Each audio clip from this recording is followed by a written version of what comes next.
The phylum Chordata accounts for all 52,000 species of vertebrates on Earth and several thousand species of invertebrates.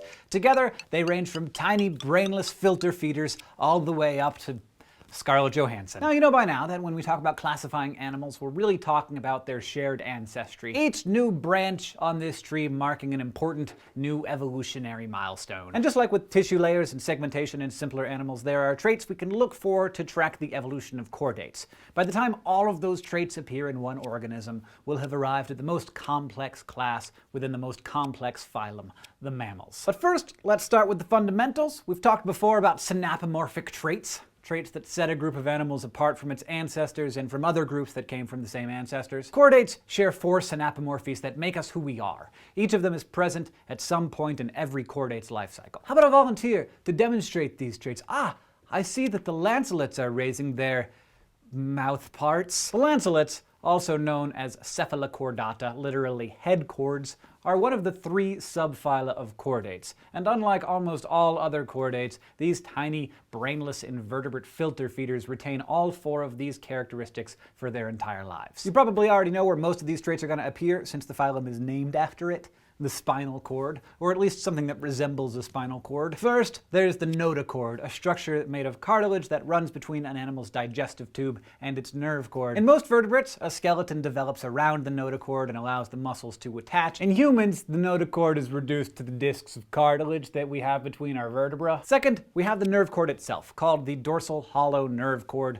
a tube made of nerve fibers that develops into the central nervous system. This is what makes chordates different from other animal phyla, which have solid ventral nerve cords, meaning they run along the front or stomach side. And third, all chordates have pharyngeal slits. In invertebrates like the lancelet here, they function as filters for feeding. In fish and other aquatic animals, they're gill slits. And in land-dwelling vertebrates like us, they disappear before we're born. But that tissue develops into areas around our jaws, ears, and other structures in the head and neck. And finally, we can't forget our 4th synapomorphy, the post-anal tail, which is exactly what it sounds like. It helps propel aquatic animals through the water, makes our dog look happy when she wags it, and in humans, it shrinks during embryonic development into what is known as the coccyx, or tailbone.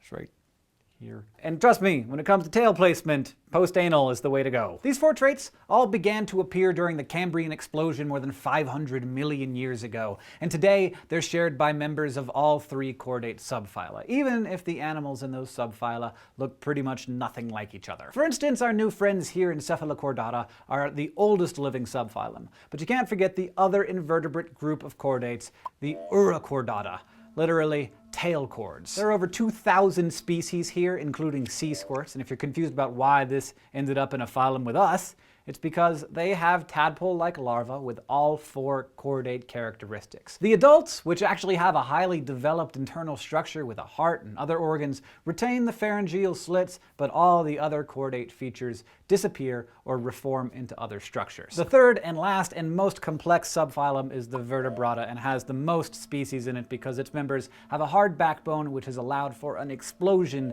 in diversity, from tiny minnows to the great blue whale. You can see how fantastic this diversity really is when you break down Vertebrata into its many, many classes, from slimy, sea snaky things to us warm and fuzzy mammals. And as these classes become more complex, you can identify the traits they each developed that gave them an evolutionary edge over the ones that came before. For example, how's this for an awesome trait?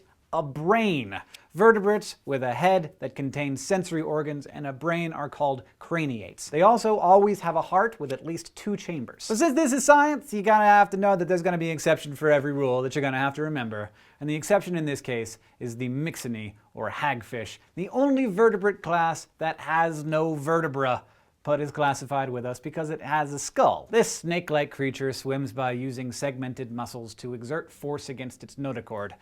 Whatever, hagfish. Closely related to it is the class Petromyzontida, otherwise known as lampreys, the oldest living lineage of vertebrates. Now these have a backbone made of cartilage, and maybe even more important, a more complex nervous system. With the advent of a backbone, we see vertebrates getting larger, developing more complex skeletons, and becoming more effective at catching food and avoiding predators. But you notice anything missing? Lampreys and other early vertebrates are agnathans, literally no jaws, and if you want to be able to chew food, it really helps to have a jaw and teeth. Most scientists think that the jaw evolved from structures that supported the first 2 pharyngeal slits near the mouth.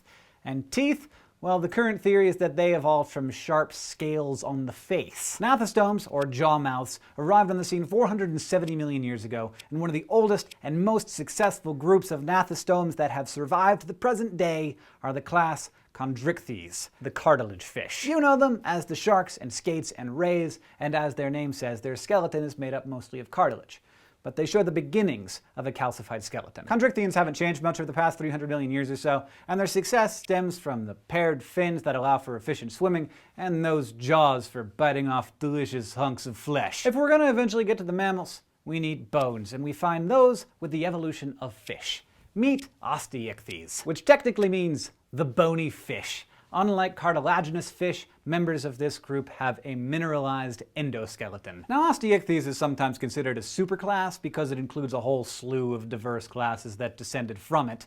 There's actually some controversy among taxonomists about what to call it. The main thing to know is that the majority of all vertebrates fall under osteichthyes, and that includes you. It's broken up into two main groups, which themselves include a bunch of classes. The first is the Actinopterygii, or ray-finned fishes, and with 27,000 species, pretty much every fish you've ever heard of is in this group. Ray-finned fishes evolved in fresh water, spread out into the oceans, and some eventually then came back to fresh water. In the second group, things start to get really strange and interesting. These are the lobe-finned fishes, or the Sarcopterygii. A name derived from bones surrounded by muscle found in their pectoral and pelvic fins, and that sounds like something that could be used for walking. Lobe fins include the coelacanths, which consist of one living species, lungfish, which gulp air into their lungs, and tetrapods, which have adapted to land with 4 limbs. This is weird, right? Even though land animals clearly are not fish, since tetrapods evolved from bony fish, they are filed